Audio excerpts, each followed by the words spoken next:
While the guests have a seat, last year I was here talking about fraud. Spent a good deal of time going through some slides of what was happening in the supply chain. And at that time I introduced the new Trustworthy Accountability Group to this audience. It's been an extraordinary year trying to tackle these issues in the supply chain, and another one has emerged. So as a recap of the digital advertising supply chain, we have consumers, we have publishers, we have platforms, we have buyers, we have marketers. Same core areas that we talked about last year, and where fraud and other elements within the supply chain are either nefarious and or the barrier of entry is very porous. Where is this friction? Well, these are the topics we've been talking about: fraud, brand safety, viewability, transparency, and then the new one over the last 6 months, ad blocking. When I think about all of these, I think about the first four in relation to B2B, and the last one is in relation to B2C.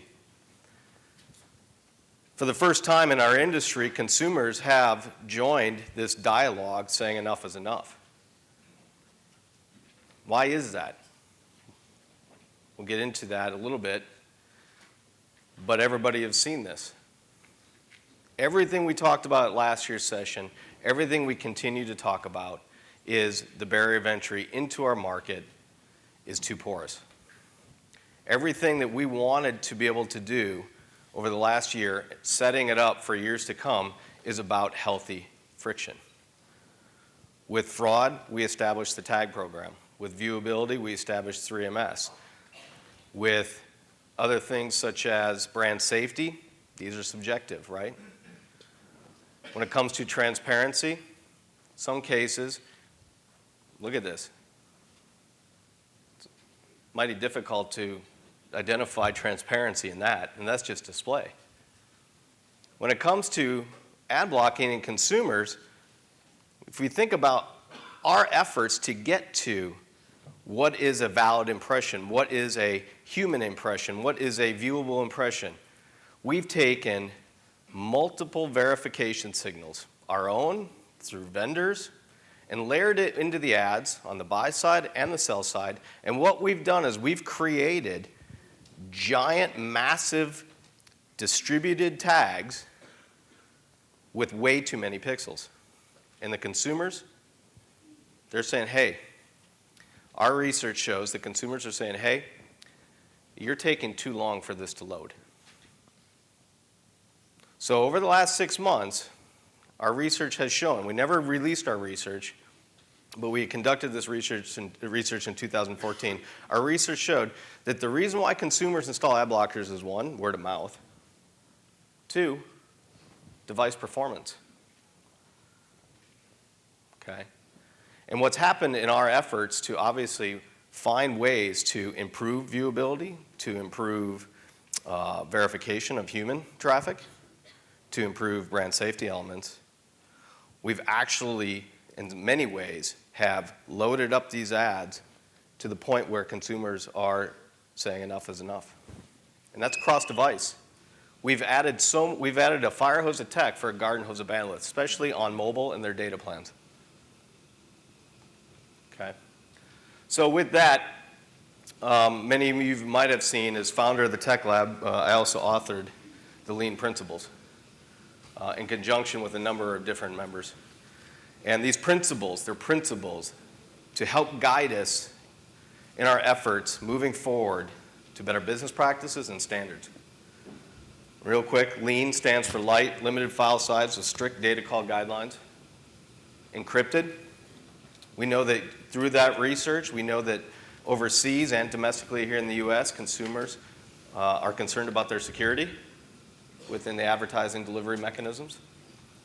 Ad choices support. All ads should support the DAA's consumer privacy programs. What's occurring here is that the data also shows that consumers like choice. We need to double down on these things and make sure that these choices are put in front of them. Non-invasive and disruptive. Ads that supplement the user experience and don't disrupt it. This is subjective, of course, but data does show, and I will identify that I did receive an email from an end user after this was released, we'll call her M, who said that she didn't like audio on. She also didn't like being in all the tracking across all the devices. Our data actually highlights the same thing as the consumer research data. Now, what does that mean when we actually apply it? Well, I think moderation is key. I think I challenge the engineering marketplace to come up with a better way for moderation. Doesn't mean that we have to disrupt the economics of supply chain. We just got to be better at it. To be better at it. And the organizations that we've established over the last year are in place to help that in the medium to long term. As we take a look at these principles and we apply them to future standards, we think about other elements within best practices, and then we continue to receive data from many companies, some of the largest ones, validating a lot of these things.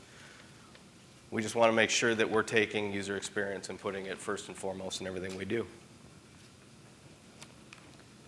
So as a recap of those organizations, the Trustworthy Accountability Group, the IAB Tech Lab, and the 3MS initiatives are 3 programs I encourage everybody to get involved with.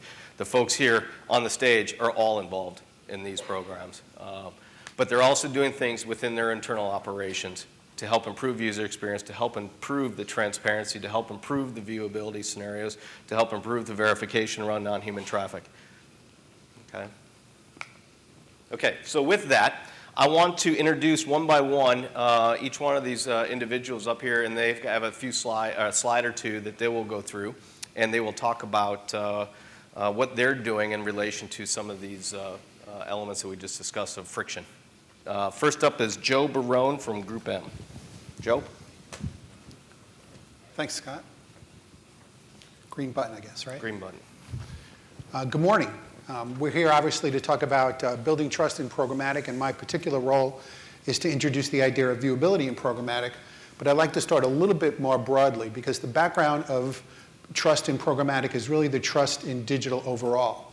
And there's lots to do, and we're always going to be in the process of iterating and improving our technology. But it's worth taking 10 seconds to just look back and give ourselves a little credit for the progress that we have made. 10 years ago, it was revolutionary. It was as disruptive to our industry to reconcile on third-party ad serve counts 10 years ago as it is now to start moving to reconciling on viewability. But we made that move in our process of evolution. 5 years ago, we had the ability to start looking at geo delivery, brand safety, and we never actually got around to reconciling on those numbers because, in fact, they are a little bit more subjective than impression counts. But we certainly have optimized and protected our clients with contract terms that enable us to get refunds or make goods for inventory that runs out of compliance with those brand safety guidelines. Now, many of those same partners that supported us in brand safety are moving into the viewable realm and are the important players in the viewable realm. And this progression has prepared us for providing brand safety and trust in the programmatic marketplace. So I have to reprise a slide that I presented last year, a year ago, on a stage very much like this one, in front of an audience very much like yourselves, except that it was 3,000 miles away and more people had New York accents. We talked about the progress that had been made with viewability. And if you think back to a year ago, many publishers still weren't ready. There was some talk this morning about page redesign. There was the IAB coming out with the approach that we should accept 70%. And the debate has continued, and this certainly has been a year of disruption and transition. But the analogy to the Cathedral of Santa Maria di Fiore in Florence is that these things take time. This cathedral took 175 years to build, and hopefully it will not take us 175 years to get to standard reconciliation and viewability in the programmatic space. The point is they used the church from day one. They didn't wait for Brunelleschi to figure out how to build the dome before they started using the church. And that's our perspective on programmatic viewability, is that it is in progress. We're making tremendous progress. We've spent a year doing custom development with our preferred partners to the Group M standard, and every player in the space, all 20 players in the space, are working on programmatic integration so they can provide the same sort of support and trust in the programmatic space that they provide in reserve. So the last part of my, I went backwards. Just want to show those guys again. From a Group M perspective, when we think of programmatic, we have several hundred private marketplace deals. And private marketplace deals are the beginning and not the end of providing trust in the programmatic space. We actually look at an ecosystem, and that ecosystem starts with the inventory and the trading model that enables us to access that inventory. And then we add to that, of course, price negotiations and the scale of inventory that will be available to us at favorable pricing. And then we add to that the overlay of visitor quality and safety and accountability. So the partners we work with are either platforms like AppNexus and the Trade Desk that have native capabilities to measure inventory quality and or have integrated with leading players like Moat and DoubleVerify and Integral Ad Science to do the same thing. And we very often compare both sets of numbers, the internal numbers and the fourth-party numbers, to come up with the benchmarks to identify what we should be expecting in that space. And finally, we're looking for preferred terms, whether it's our preferred partners, and usually our best partners from an inventory supply standpoint in the reserve space are also our best partners in the programmatic space, because obviously sellers are moving to programmatic models, even premium sellers, just as quickly as buyers are. So preferred partners and position advantage and depth. We don't want the 43rd exposure to a user. We want the first or second or third partner exposure, sorry. So all of these elements together combine to what we consider, if the slide will work, there it goes, look at that, animation, the Group M Trusted Marketplace. So this is how we talk about programmatic trust to our clients. So I just wanted to introduce that to you today. Great. Thank you, Joe. So next up to introduce the topic will be Will from Omnicom. Will.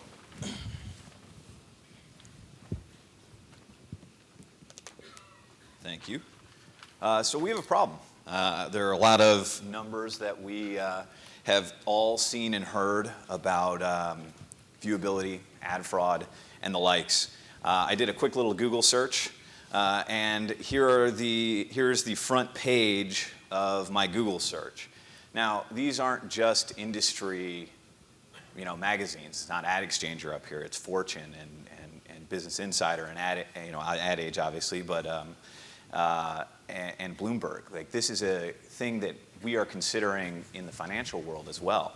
And what do we do about that, right? I mean, we have all these wonderful things that Group M is doing, that Omnicom's doing, and all the other holding companies. We hear about what they're doing with TAG and working with publishers like Hulu to try and figure out how to go about this. There's wonderful ad tech as well that we're seeking for the answers to add in filtering and tagging.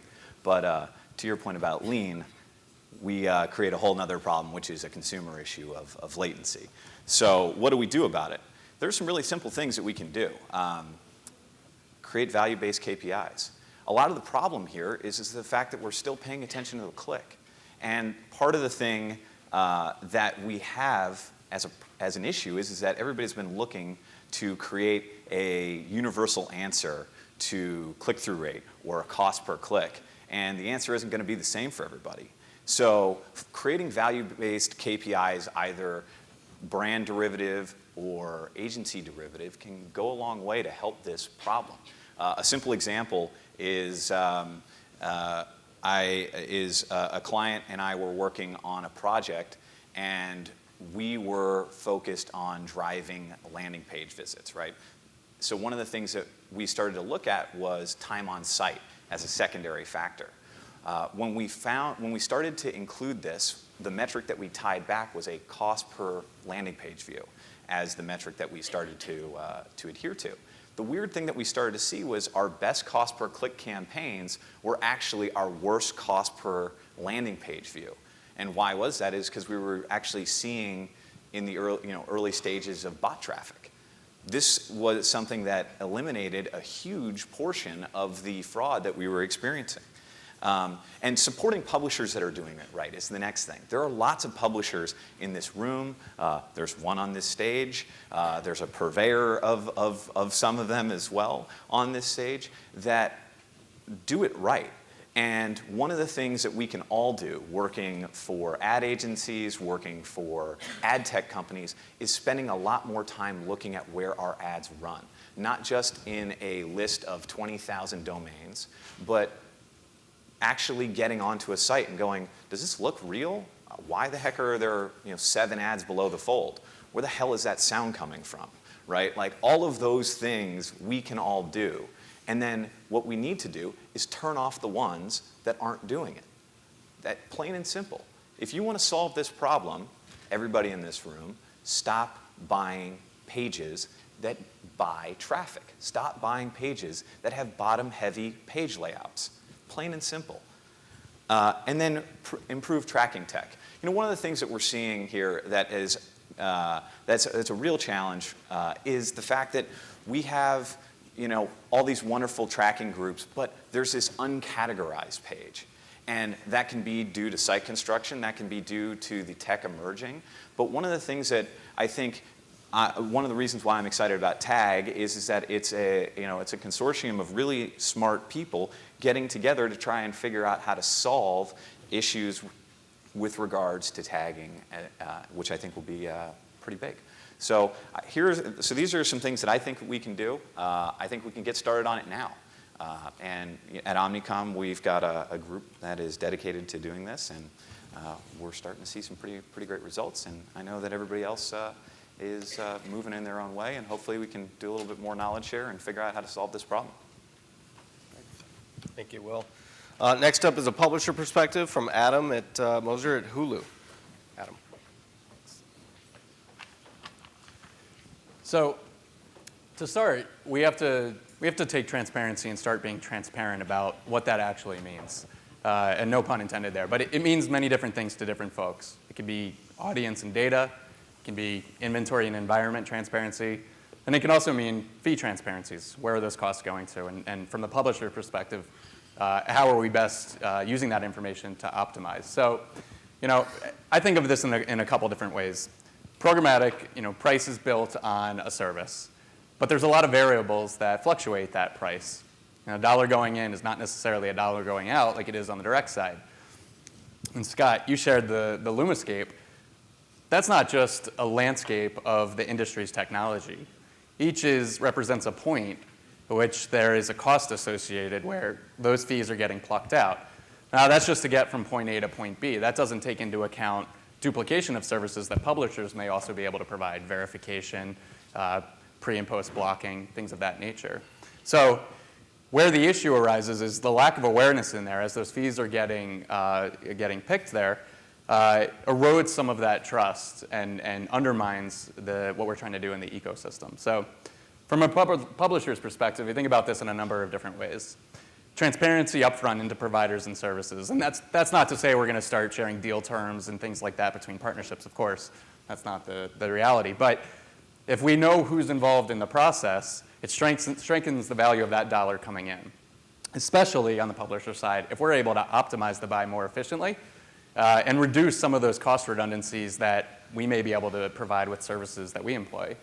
Ultimately, if we're able to push for more transparency across the ecosystem at every step of the way, it improves the value, and it allows for more relevant data that we're trying to target, cost-effective data that we're trying to target across our ecosystem. Great.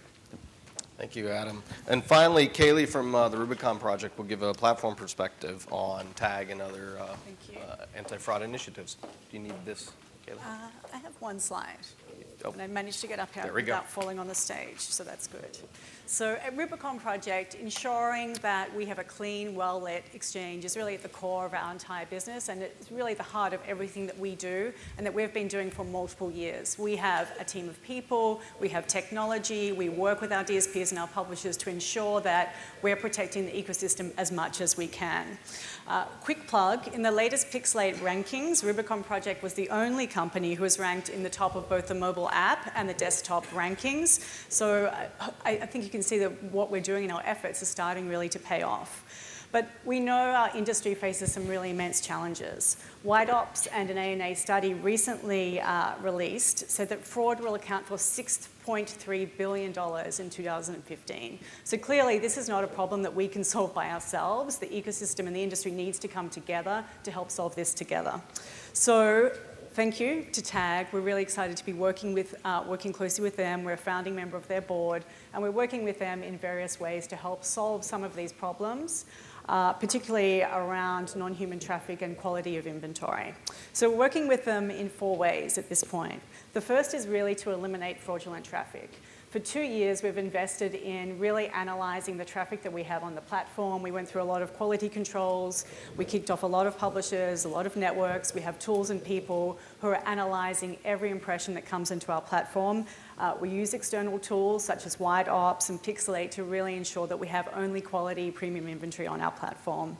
And every competent tech platform should absolutely be doing the same. There are tools that can help you to do this. There's no excuse for not having these tools in place at this point. So we can help both our publishers and the ecosystem to really learn about how to do this more effectively. The second priority for us is really how to combat malware.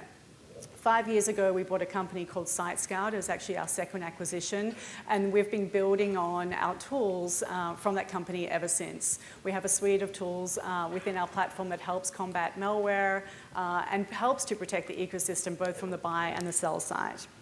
The third is piracy. We do not work with any kind of download vendors. We don't work with anyone that enables any kind of download action, and we have not worked with them for a number of years to really try and weed out that kind of activity and prevent it from from growing in the ecosystem.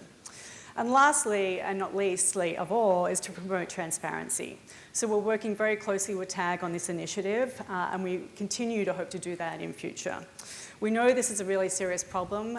We can't do it alone, so we ask that everyone within this ecosystem gangs together and helps us to help solve one of these problems.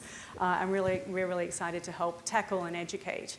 We haven't always been very open about how we're tackling this problem, and there's a reason for that. We're concerned about educating the bad actors too much on our tools so they can find ways to overcome them. But I think the time has come where we've become more transparent about what we've done and how effective we can be.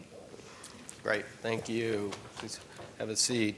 I want to ask each and one of you a bunch of questions, and in some cases, in light of some of the frictional issues, but also in light of the consumers who have entered into this conversation, clearly with ad blocking and best practices user experience.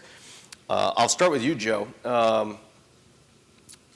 For your organization, Group M, what are the criteria specifically, questions you ask of the platform vendors, whether it's DSPs, exchanges, verification vendors, to ensure that you're using the best of breed tech, to ensure the trust for your marketer clients?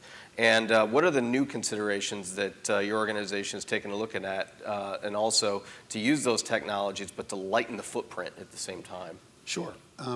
We use an approach that we call structured platform audit. And we've conducted structured platform audits, rolls right off the tongue, for mobile platforms, video ad servers, PMD tools, search tools, DSPs, and verification providers. The verification audit started with about 25 players. And we asked a list of, we had a questionnaire, which was the first part of the audit, which ran to 91 items. And those items were some very general items like what platform integrations do you have? Are you MRC accredited? Can you deduplicate across the various inventory issues that we've talked about today? Do you have pre-bid solutions? I'm glad to hear Kaylee talk about IP infringement because that's something that piracy sometimes flies below the radar. And we have a lot of IP rights holding clients like Universal Music and Universal Studios and Paramount and Sony, and those guys are not it doesn't fly under piracy doesn't fly under their radar for sure.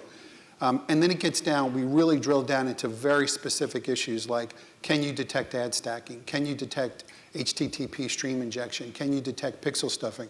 And probably one of the most important ones that has emerged is domain detection, because one of the biggest ways that inventory sources would hide in an exchange was to mask their domain.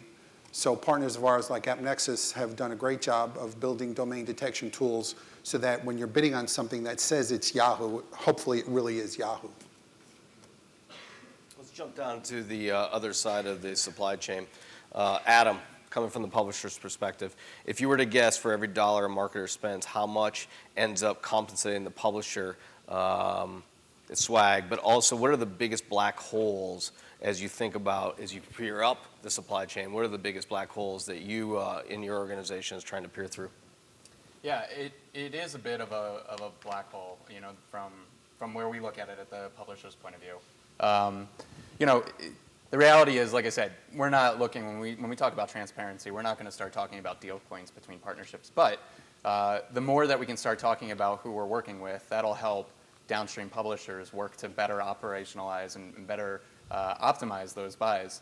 There are a lot of things. There's a lot of measurement vendors. There's a lot of fraud vendors. There's a lot of audience vendors. There's a lack of standardization between them. So it's very tough on the publisher end to know how best to optimize that deal and know when I'm missing out on that bid necessarily if I don't know upstream, what we're really trying to tackle here. So, from my point of view, it's very much of a, help me, help you kind of scenario. So. Good. Let's go over to Will. Brand safety is subjective, depending on the brand, depending on the geography, depending on the culture, population, business. What are some of the key signals you work on through the vendors, and how reliable are they, and what steps do you guys take internally to verify those from a brand safety perspective? So I think you're exactly right. There are different qualifications for brand safety. We all know certain brands are going to like certain content.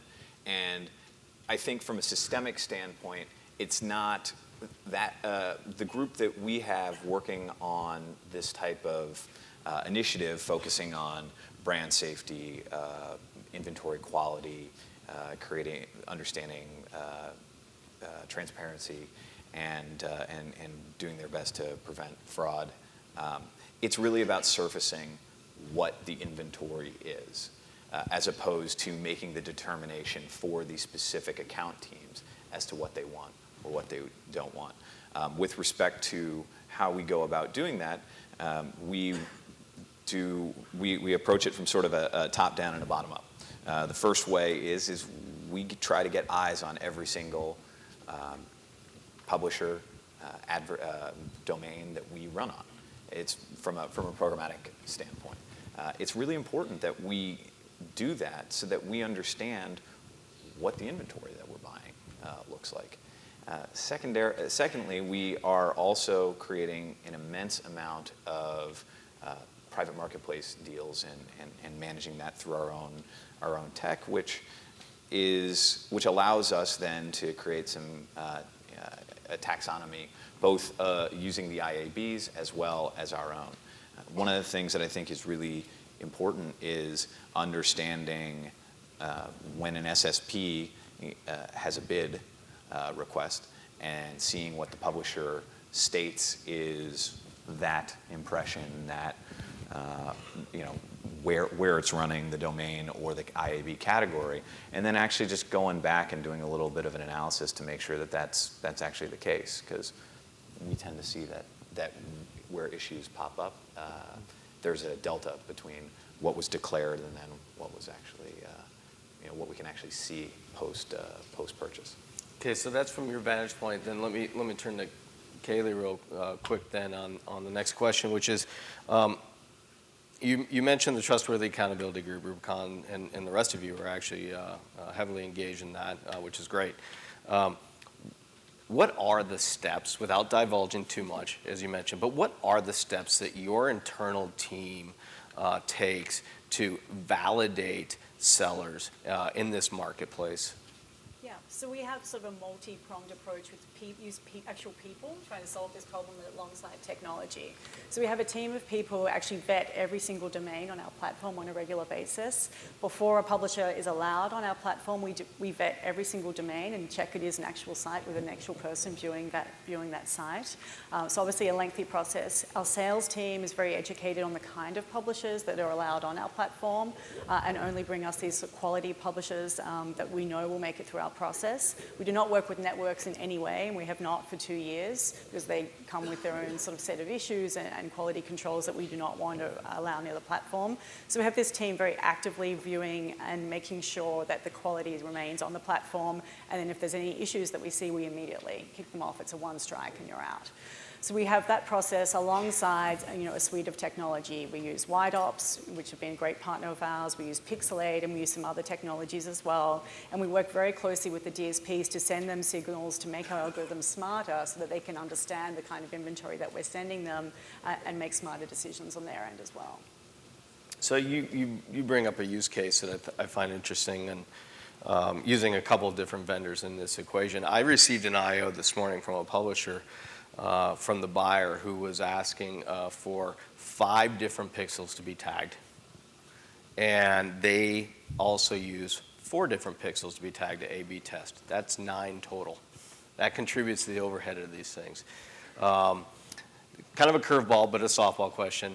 But for Adam, when you're walking down that path and you say, and you get this IO and it has 5 pixels, you know you have 4, what are the steps do you think we should be taking in order to reduce some of the overhead that's coming down? And as a publisher, do you just say, you know what, if the buyer's going to pay us premium dollar, then we'll take it, type of thing? I think there's something to be said that the more data you start leveling on, the more that brings the premium. But that said, you don't want to start over-tagging things as it has a negative impact all the way downstream, particularly on the customer and the user, which is of utmost importance to us. So the way I look at it is, what is most important for the need of that buy, and is it something that we can help as a publisher to accomplish? Is it viewability? Is it an audience measurement? And are there services that we provide that can mitigate some of the need for the additional tagging in pixels?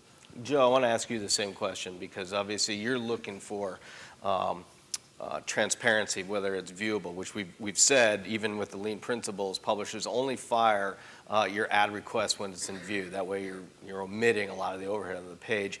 But the same question for you, when is enough, right? Yeah, it's interesting. We just launched a campaign last week. It was a major retail campaign for the holiday season. And even the client wasn't aware of how many different groups at the client were providing tags to be added to the ads. They were brand safety, brand impact studies, and longitudinal demographic studies. And we wound up with an enormous number of tags. And it's interesting to recognize that the publishers are doing the same thing. So you can assume double the number of tags.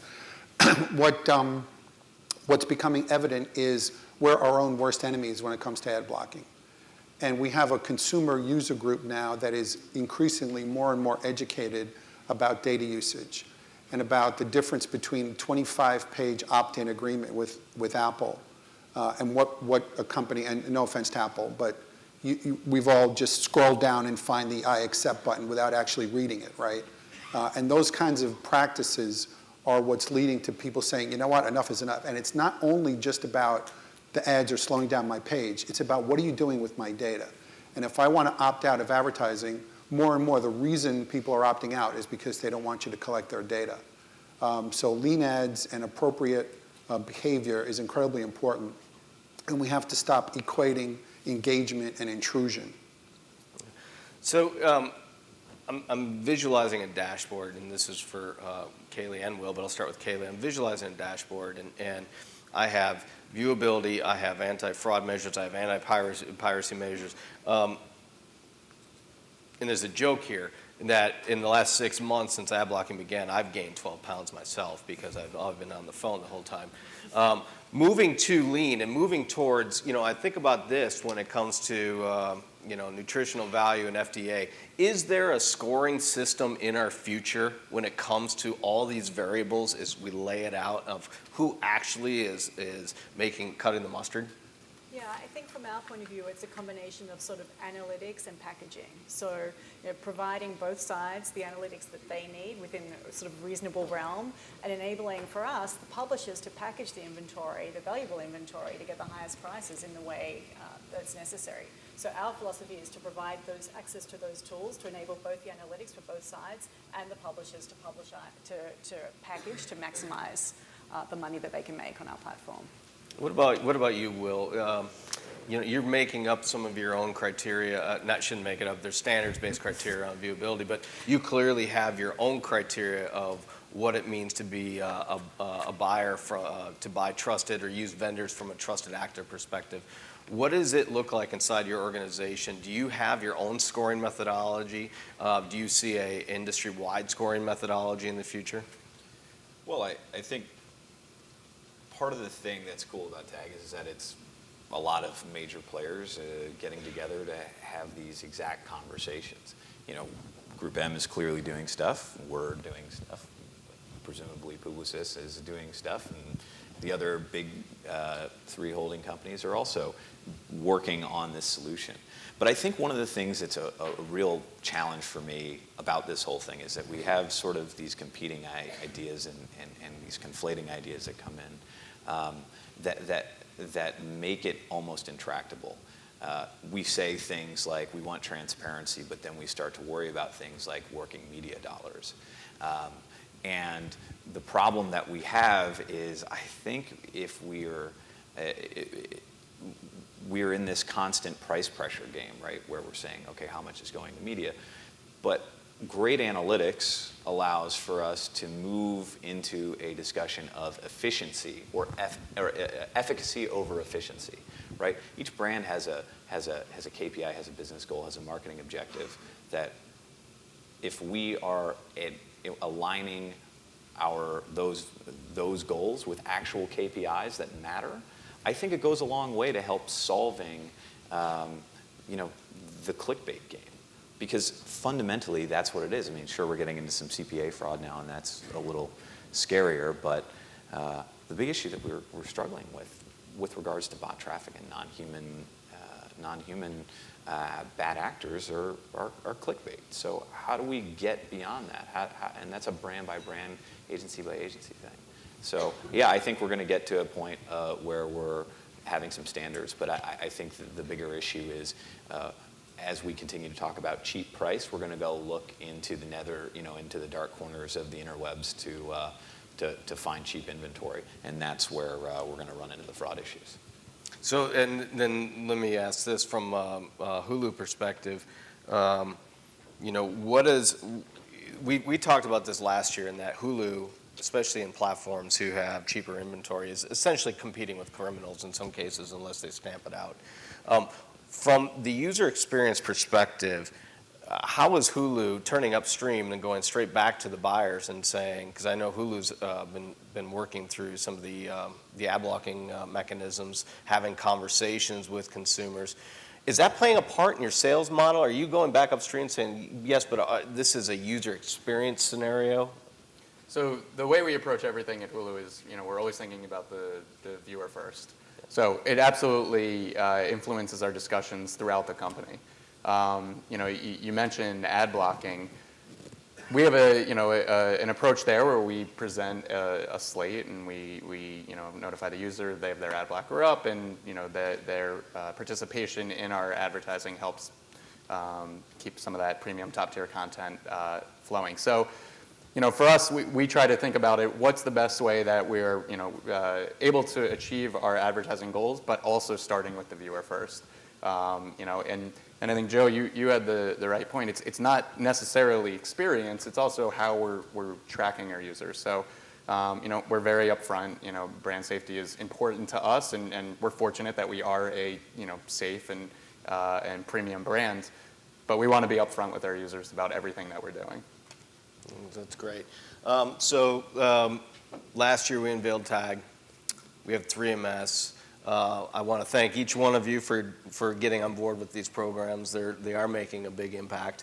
And right now, I think we welcome, obviously, the consumers in this conversation, right? Because we want to be able to deliver good content and ad experiences to them at the same time.